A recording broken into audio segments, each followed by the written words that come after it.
I'm your host, Alicia Fishbein, and today we have with us Dr. Michel Audant. Welcome, Michel. Hello, hello. Let me tell you just a little bit about Dr. Audant, though he hardly needs any introduction.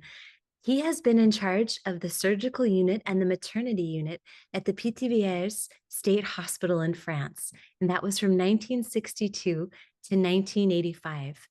And he is the founder of the Primal Health Research Center in London.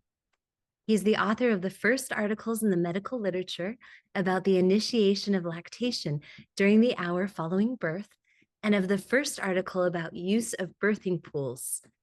He created the Primal Health Research Database. He is also the author of 15 books published in 22 languages.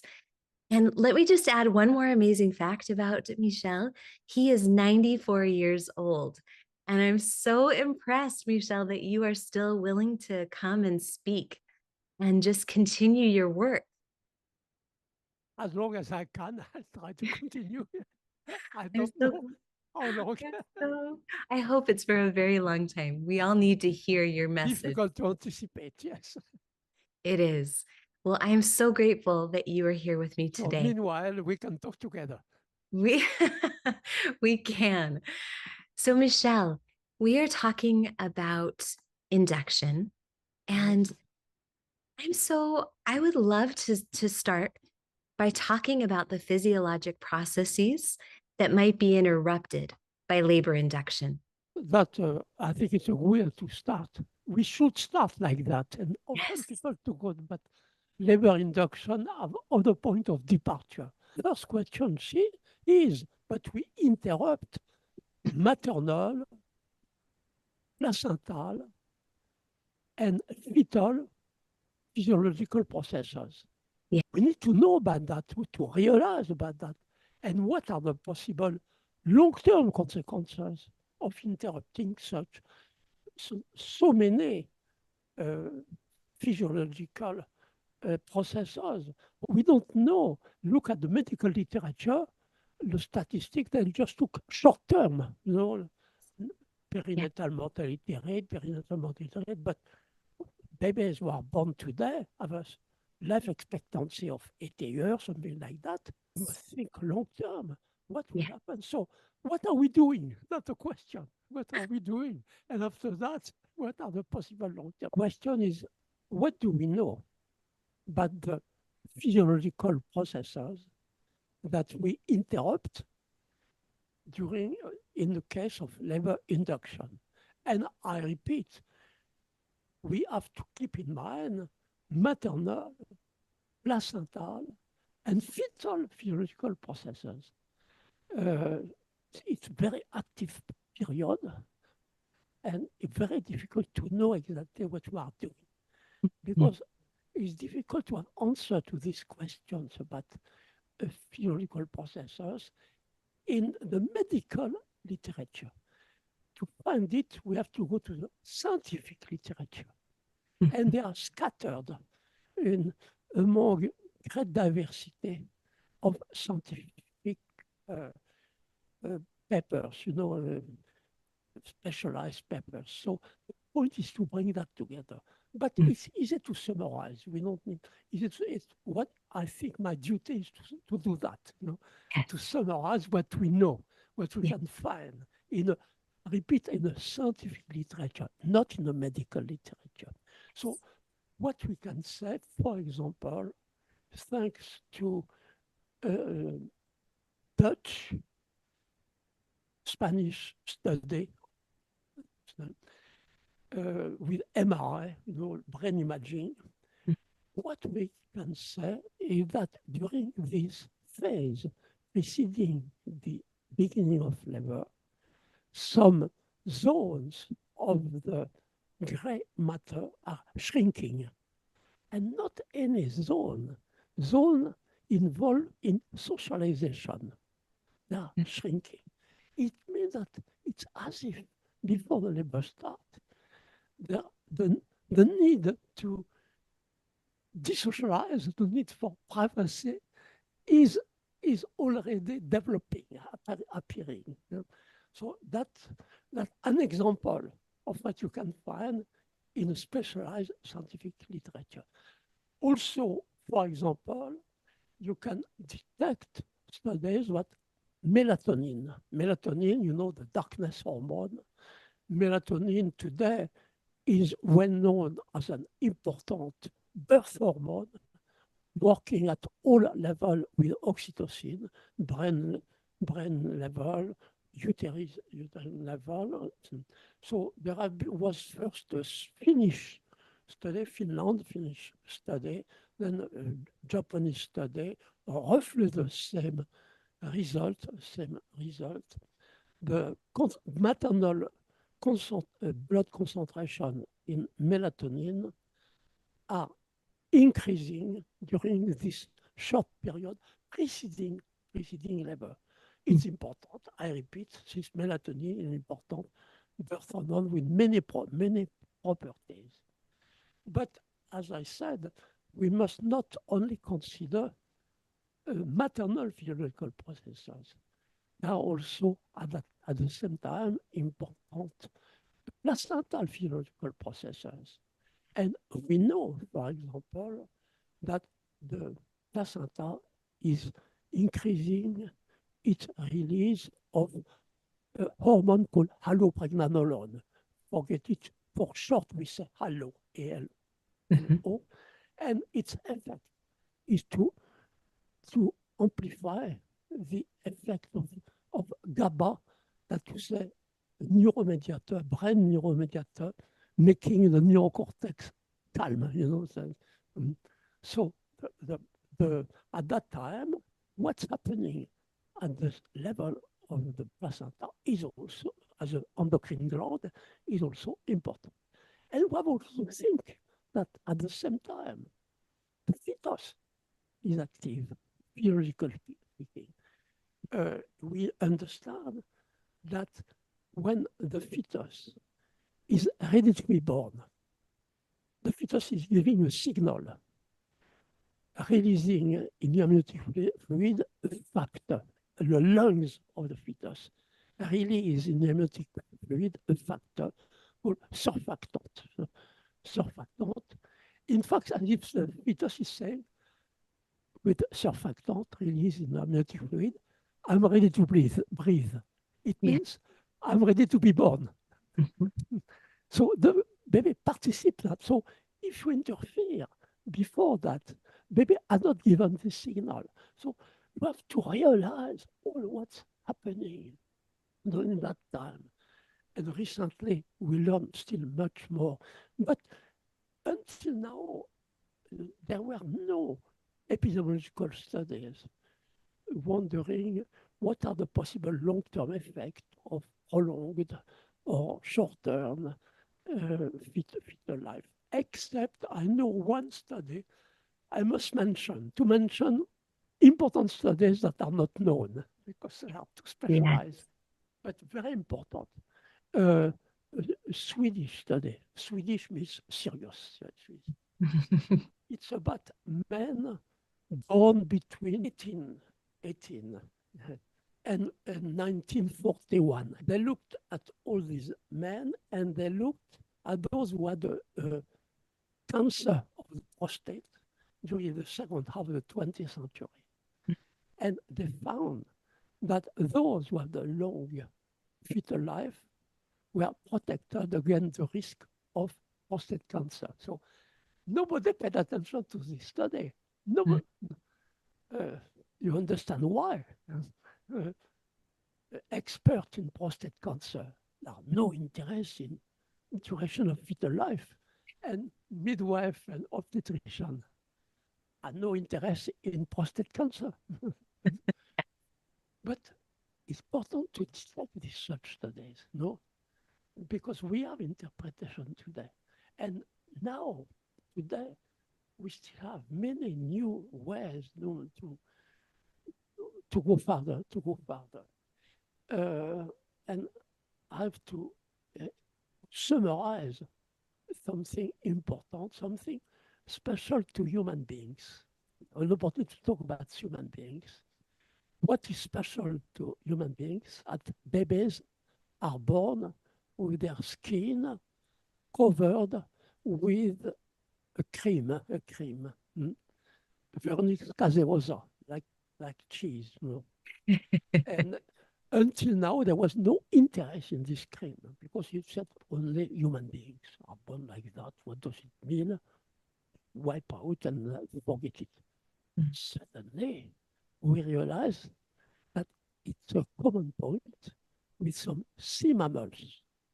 We realize that when a trait among humans is apparently specifically human, not shared with other primates, not shared with chimpanzees or pussy and so on, it's a common point with sea mammals.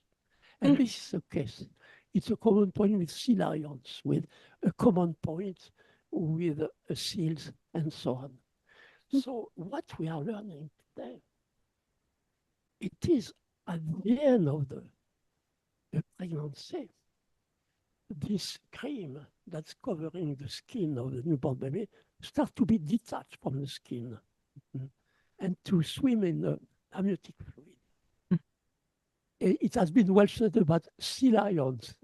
Mm. No, not among humans, but That's it's the okay. same as probably among humans. And it's swallowed by the fetus. And from what we know about the components of this cream that are swallowed by the fetus at the end of fetal life, during this period we interrupt when we induce labor, it plays an important role in the the way the gut flora is established. And at the same time, and all that is modern now, it's not 20 years ago that we could understand it now. Suddenly, at the present time, we realize the importance of the gut flora. So many pathological conditions seem to be related to abnormalities of gut flora. And recently, this has been the case of autism. Mhm. Recently, there have been several studies giving roughly the same results, suggesting that the gut flora of autistic people is altered, is modified. There is something wrong in the way it is established. And that's an important point for me. It's an important point. I'll tell you why. Mm. Because for a long time, I had a special interest in risk factors for autism. Mhm. If you look at our database, you'll find all the studies I've collected, but and it's an old interest since I met in 1982 Nico Tinbergen, the Nobel Prize, Nico Tinbergen, because I gave a conference and I said something he wanted to clarify with me, and we had correspondence and so on. Nico Tinbergen, when he was in the 80s, he was not a medical doctor, he was an ethologist. He was studying autistic children, but his own way, sharing the life of a family where there was an autistic child. And he told me, I cannot prove it, I'm not an epidemiologist, but I'm pretty sure that labor induction is a risk factor. Wow. So that, for me, it was the beginning of interest. Yes.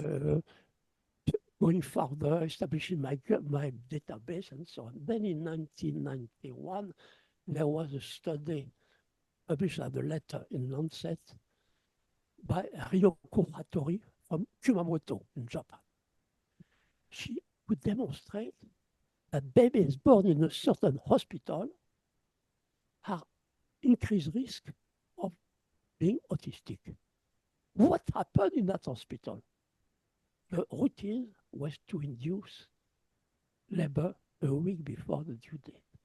I found that so interesting that I went to Kumamoto in Japan and I met Ryoko Hattori and we had a long hours together and so on and so on. She was in trouble because people were not happy with her study locally. You know, she lost her position in the university hospital, by the way. That was 1991, I think. So, after that, we had to wait until the 21st century to find studies that mysterious. But in all studies where the variable labor induction could be introduced, it appeared as a risk factor for autism. So today, we realize the possible mechanism. We cannot say more that possible mechanism. Since apparently labor induction is a risk factor, the mechanism might be that there is the way, the gut flora of these children who become autistic has been disturbed. And it has been disturbed, and one way to disturb that was to induce labor, to shorten this phase. So I try to be very fast because there is not so many need to details, you know. It's just to submit today in 2024. Suddenly, that's the first question we have to raise. Well, there is an epidemic of labor induction in many countries.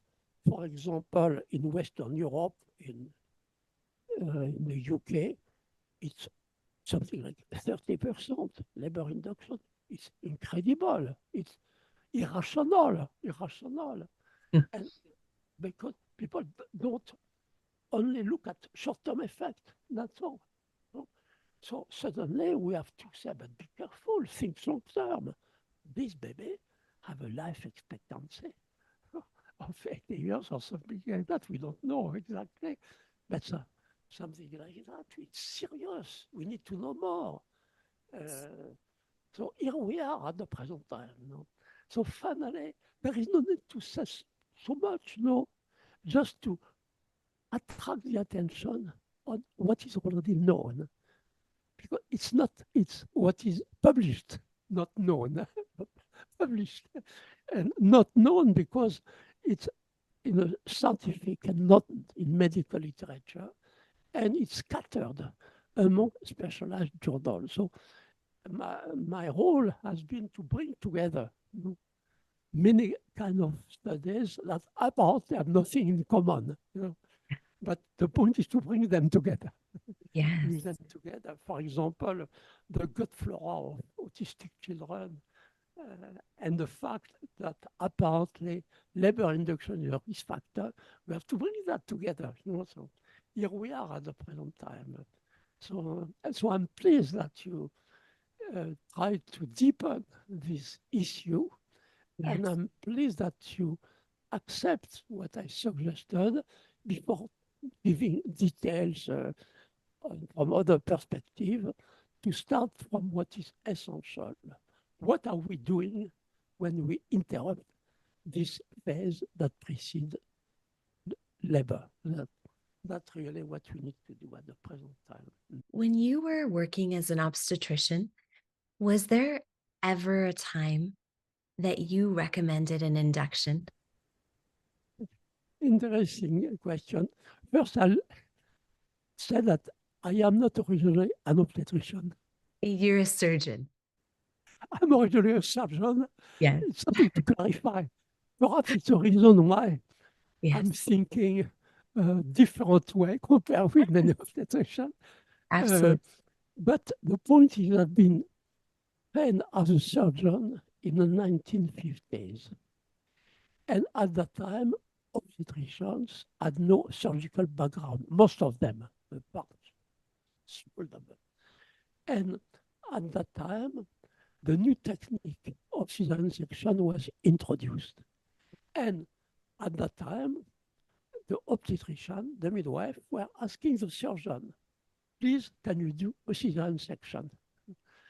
And Also, I must say that I spent 6 months as a medical student with minor responsibilities in a maternity unit of a Paris hospital. So, for that reason, when I arrive in a hospital, a state hospital in France, in Pithiviers, officially in charge of the surgical unit, there was no obstetrician in charge of the small maternity unit, 200 births a year. And when the midwife learned about my background, knowing the new technique of C-section, they were calling me. They had a problem, 2 midwives, 200 births a year. Mhm. But I had such an interest in the effect of environmental factor Mhm. during the birth process that our maternity unit became more and more attractive. I'll be fast, but gradually we went from 200 births a year to 1,000 births a year. Amazing. And then during the last 7 years in that hospital, every year we had 1,000 births a year. Wow. That's why I am known as an obstetrician. I have no Yes. time for surgery. It's a little clarification, but it perhaps have a special way of thinking. Yes. You got your obstetric training on the job. So I had some experience in obstetric as a medical student in a maternity unit, practicing as a surgeon, cesarean section. I had experience, but officially I was not Mhm. an obstetrician. That was a way to answer your question. That probably my attitude was not common, and I must say that always find ways not to induce labor. Yes. I'll tell you how I Yes. manage Do not tell. to induce labor. First, I was starting from a special question. Mm. At the present time, obstetricians only consider the duration of fetal life. They look at the calendar, they Yes. say, oh, at 41 weeks we'll induce, or another hospital, 41 week and a half will induce. They look at the calendar.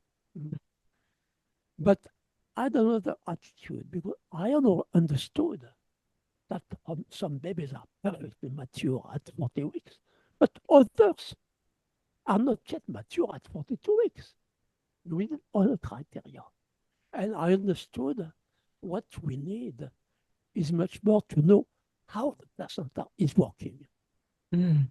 Instead of looking at the calendar, instead of looking at a 41 week, 42 week, blah, blah, blah, forget it, forget the calendar. How is the placenta is working? And Mhm. it happens that I was in touch with a laboratory, a research laboratory in Paris, Mhm. specialized in placental hormones. Mhm. They were spending their days measuring concentration of placental hormones in urine. I was in touch with them. So when I was wondering, is there a risk of post-maturity?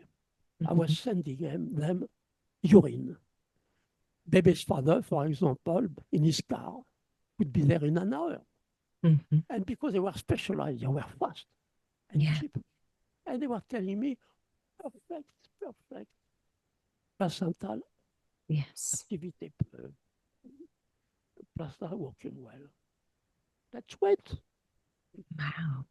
I had another way too. I'll say that very briefly. It's using a test that's forgotten now, called amnioscopy.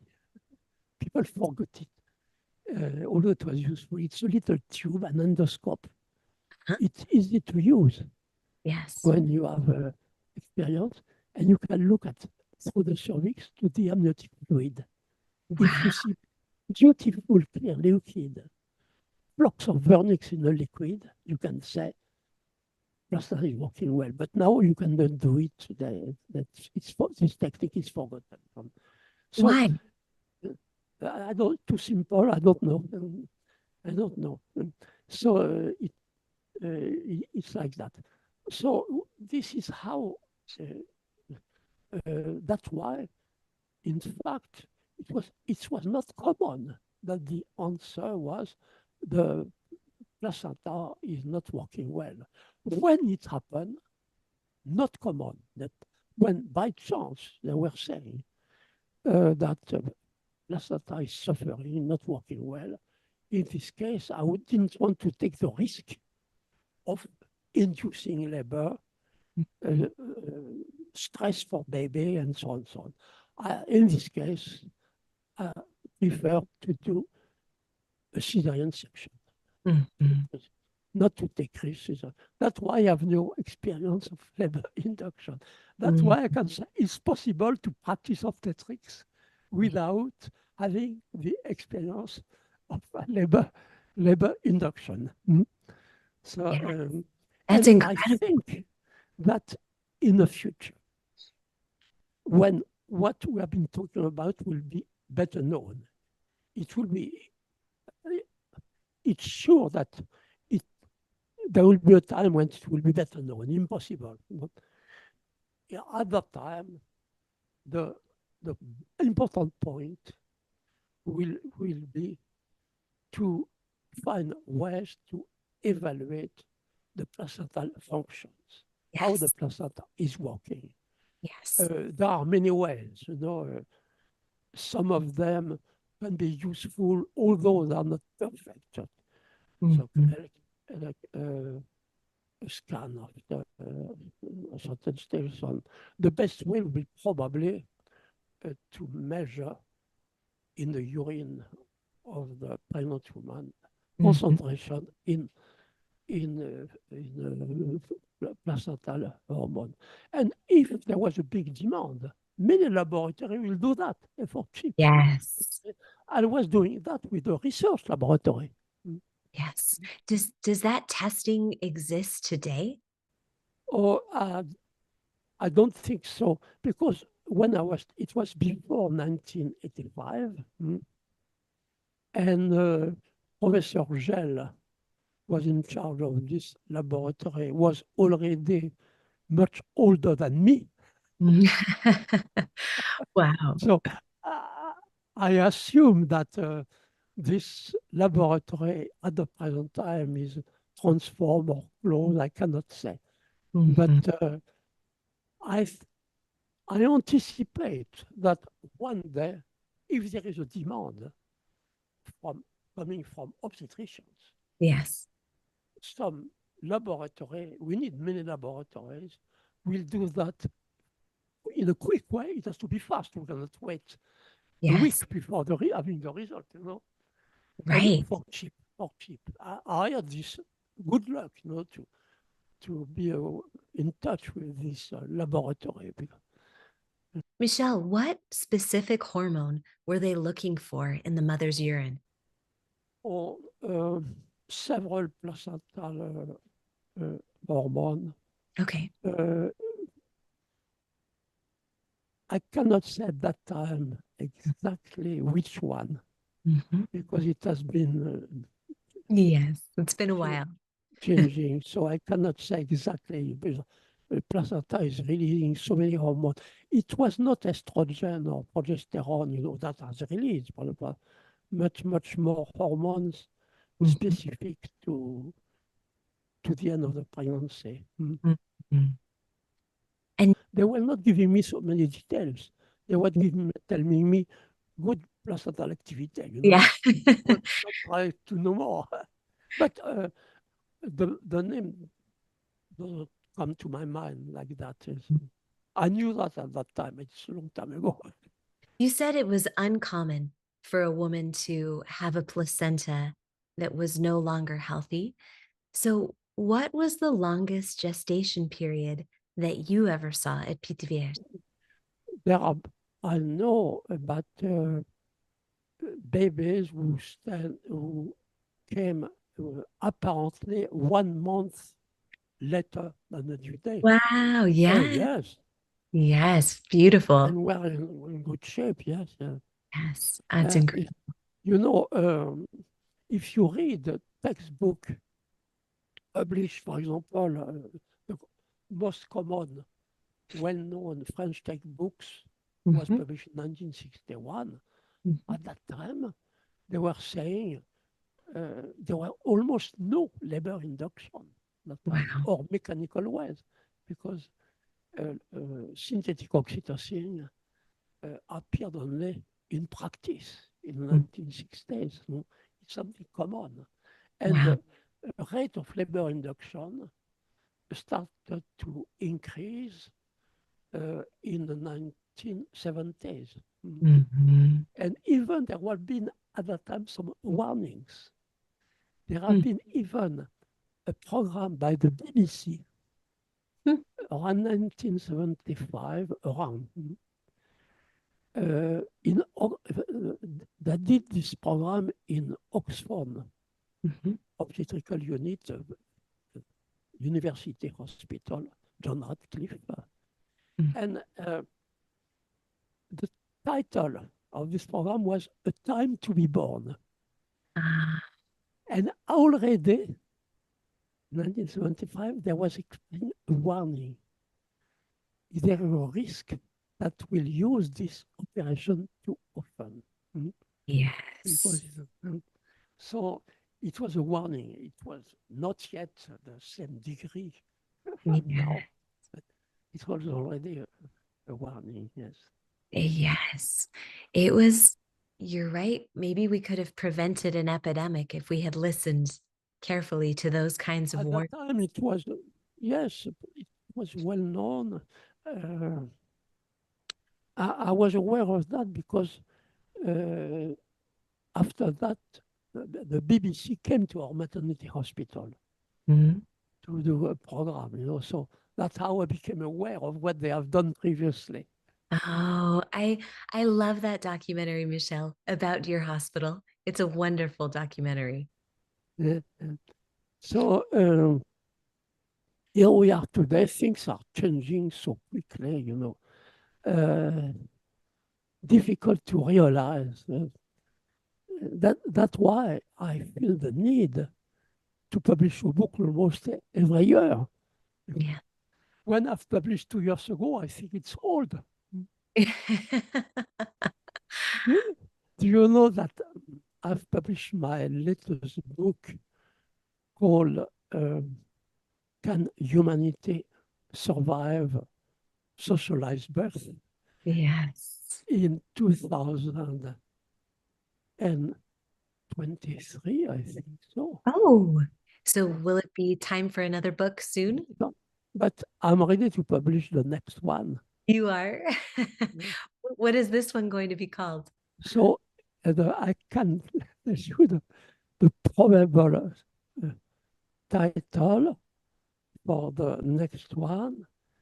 It will be a bilingual book, French, Yeah. French, English. Okay. In French, it will be Le Crépuscule d'Homo. It means the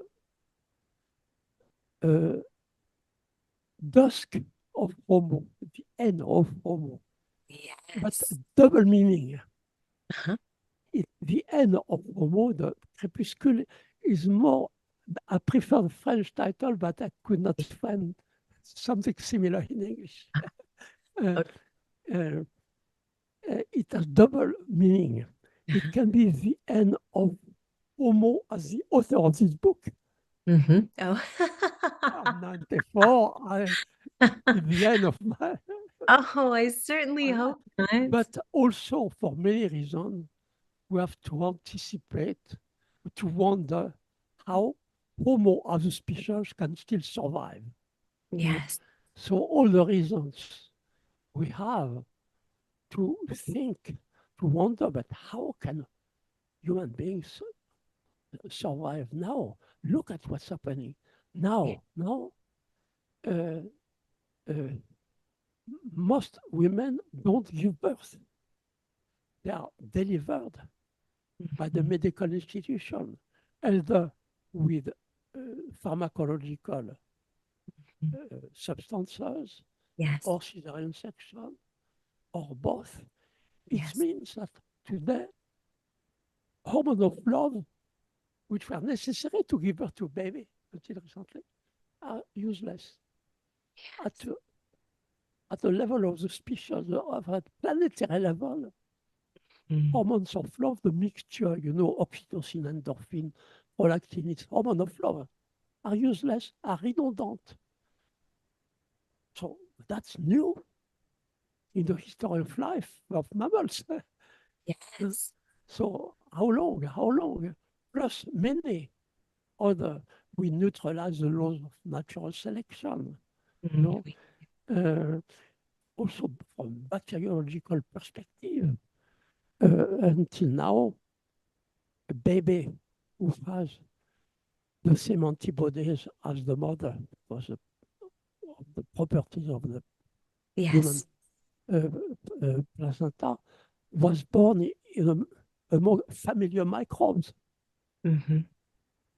And this baby, the microbes colonizing the baby, were starting to educate the immune system of the baby, programming the immune system. Today, babies are born elsewhere. They are not born where the mother is living. There are two kinds of birth, birth at home and birth elsewhere from a bacteriological perspective. Yes. But Yes. that's serious. That's serious from a long-term perspective. Mm. Plus many other questions like that. So that's why one of the reason, the meaning of the title, the Yes. the in the end of Homo, the, the the dusk of Homo, Yes. is uh, how long can Homo survive now? What do you hypothesize will be the result of Oh, us? I don't know. I don't propose.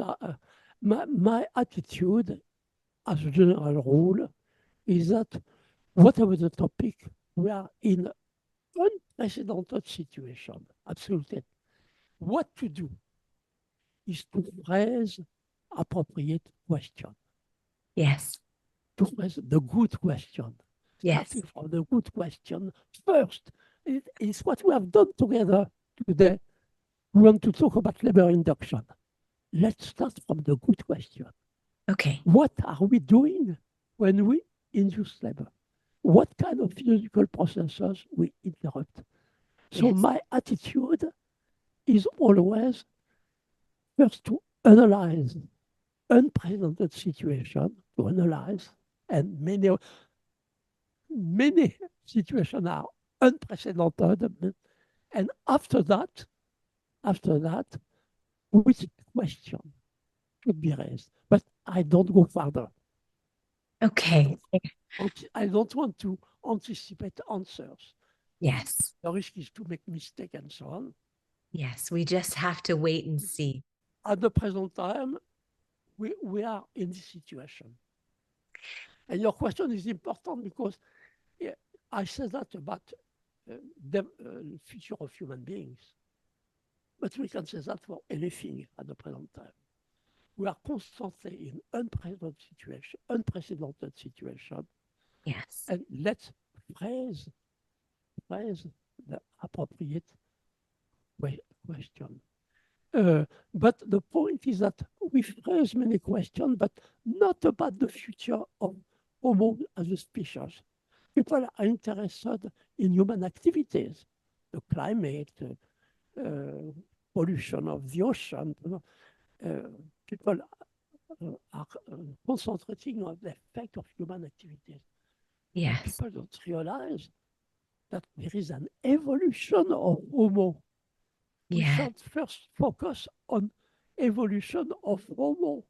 Mm. Some aspects of evolution of Homo are already visible.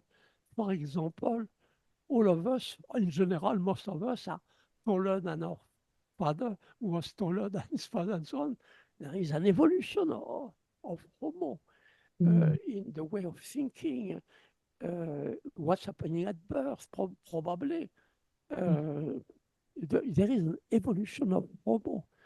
So we should focus much more today about evolution of Homo and the effect of, in particular, of medical activities in a perinatal period, the phase of human life that has been the most dramatically modified since our ancestors started to dominate nature.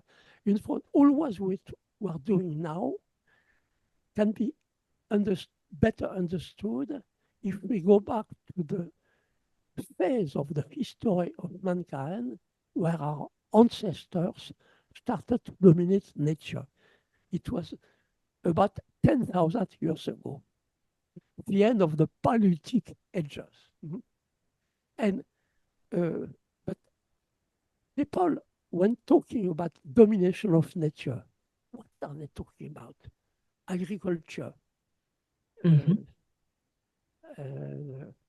domesticating plants, animal husbandry, domesticating animals.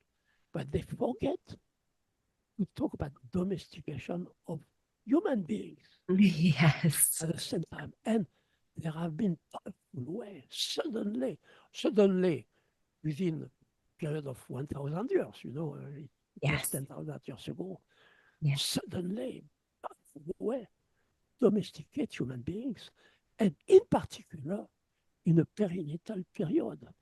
Before that time, women used to isolate themselves to give birth.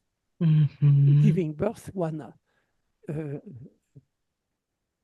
private experience, but suddenly it became socialized. And Yeah. there are some aspects of this socialization that immediately probably had powerful effect. For example, from that time, there was a common belief that's been spreading all over the world mysteriously. Is that colostrum is not good for the baby. What baby can find in the breast immediately after birth, they said it's not good for the baby. So it became a routine all over the world to postpone the initiation of breastfeeding. It started 10,000 years ago until now. And that was an aspect, domination of nature, that started at that time. And we have to realize now. So we can wonder, but what are the limits of this domination of nature now? What are the limits? We have reached the limits. Women don't give birth anymore. So, babies are delivered by the medical institution as the pharmacological assistance, cesarean section. Of course, there are still occasionally some women who give birth by themselves. But if we, but most today, most babies are delivered by the medical institution. What a turning point in the history It of is. mankind after the turning point that took place 10,000 years ago with the socialization of childbirth. Yes.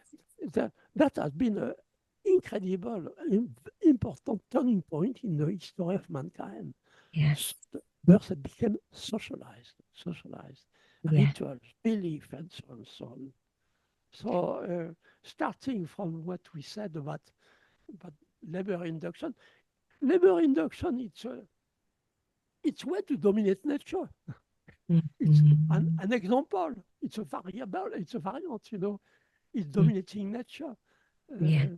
There are physiological mechanisms that induce labor, but today, very often, the medical institution precede the spontaneous initiation of labor. It's an aspect of domination of nature.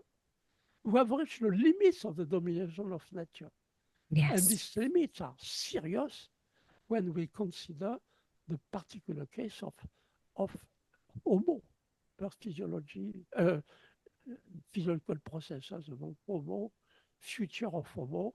That's the meaning of my next book. Yes. I spoke to this. It will be a bilingual book, Mhm, French, English, bilingual. mhm. So I assume that the French publisher can publish it at the end of October. I Mm. spoke with her, yes. Oh, wow. I, I don't know yet about contact with an English publisher. Mhm. For me, I finished my job. The book is finished. More than, Yes, well done. You birthed your book. yes. You gave birth. Michelle, do you think that we can halt this epidemic of induction? Do you think that we can turn around this domination of birth? It's not impossible. It's not impossible because we have at our disposal the necessary pieces of knowledge. Mhm, So the point today is to induce a new awareness.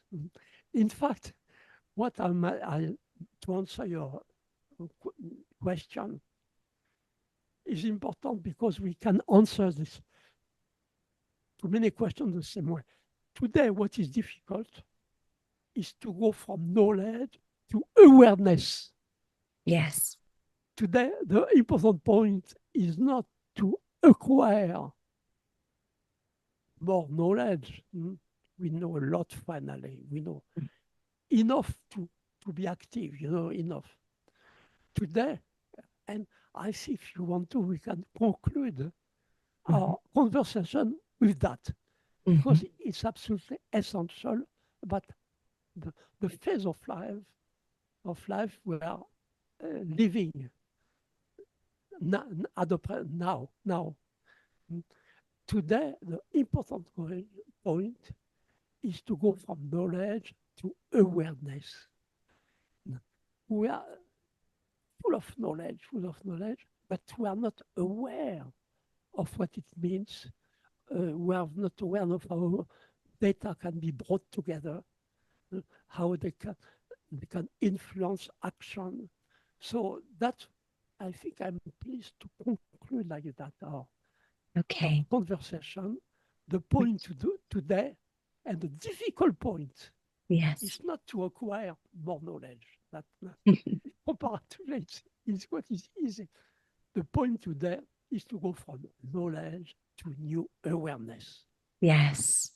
I like Michelle, to say that in French, aller de la connaissance à la prise de conscience. In French, if some people understand French, but it in sounds English, beautiful. it can be translated to go from knowledge to awareness. Yes. That's how it begins. And then awareness leads us to action, hopefully. Yes, yes, yes. Michelle, I have two more questions for you. Ah, My first question is, can you describe an ideal birthing environment? uh, I think there is no standardized birthing environment. We have to take into account an important component in the effect of the environment in human action. It's the effect of cultural conditioning. And the cultural conditioning is not standardized, it's not always the same. Differences from the family to the country and so on. So there is no standard perfect environment, but what we can say that the important point when one is giving birth, it is that she is in such an environment that her neocortex, her thinking brain, is not stimulated. What makes birth possible among humans is reduced neocortical control. All the neocortical activity, the activity of the brain highly developed among humans, the brain thanks to which we can communicate by Zoom and so on. This new brain must be addressed during the birth process. And that's the key. So the point is when a woman's giving birth that she feels she is protected against all neocortical stimulation. Yes. It means that if we consider the role of a possible birth attendant, this role is first to protect the laboring woman Yes. against all neocortical stimulation, to protect her, what can attract her attention and so on. Yes. And when we say that, it's important because it means that we are wrong when talking about helping, guiding, controlling, coaching, and so on and so on. That's counterproductive, these terms. The right term is protecting. Protecting. See, if one person is there, she must be first a protective person, protecting against any kind of neocortical stimulation. And the question is, what is the prototype of the protective person? She's the mother figure. And perhaps that's a way to explain a mysterious phenomenon. How the word doula became the word that does not need to be translated in other languages. It's like taxi or stop. These are the words understood all over the world. And doula, I've been at the launching of the Doula Association of Siberia in Krasnoyarsk, 5 hours east of Moscow. There are doula everywhere. What does it mean? It means that if we have to understand about doula, it can be well understood, but not always well understood. It means that we have to rediscover importance of the concepts of protection. Laboring woman, just what she needs. If there is somebody around, is somebody protecting her. Protection. It's not helping. Yes. Protecting against all stimulants of the neocortex. But you say, effect of socialization. The more there are people around, the more stimulated is the neocortex. Language, feeling observed, and so on. And no light, and so on and so on. So your last question is essential, because it's a way to refer to an unexpected phenomenon, which is a doula phenomenon. How the word doula is like taxi or stop. It's a word that does not need to be translated, whatever the place where you are on this planet. I love that explanation. Michel, I recently was listening to Gloria LeMay speak, and she mentioned learning from you. Gloria is a Canadian midwife. Gloria said that many years ago, she heard you tell the story of your own child's birth. And I've always, yes, do you have a daughter or a son? My last child, I have an English child. I have Yes. French children. You I do? have an English child, yes. Oh, Yes, how many I can summarize very briefly. Yes, tell. Summarize. His mother, Judy, was 38 and a half. It was her first pregnancy. She had multiple sclerosis. She was officially classified as high risk. But she wanted to stay at home. So she stayed at home. I managed, there was nobody else in the house except me. I managed to have always something to do in other parts of the house. The labor started, I think, at 5:30 p.m. Baby was born at 8:30 p.m. in the toilet on the floor by the toilet. Perfect. So Oh, that's beautiful. yes, so that the birth of my English son. Your English son. How many other children do you have? So I had two in France, but one died when he was in the 30s or 40s. Yes. And I have three grandchildren. I have two great-grandchildren. Wow. Grandchildren. Oh my goodness, Michelle. I Mm. love learning about you personally because you can't find anything about your personal life online. So it's nice to hear. It's wonderful to hear the story of your son's birth. Mm. I love So let's keep in touch. We know Yes, we know Michelle. each other. We know each other now. Yes.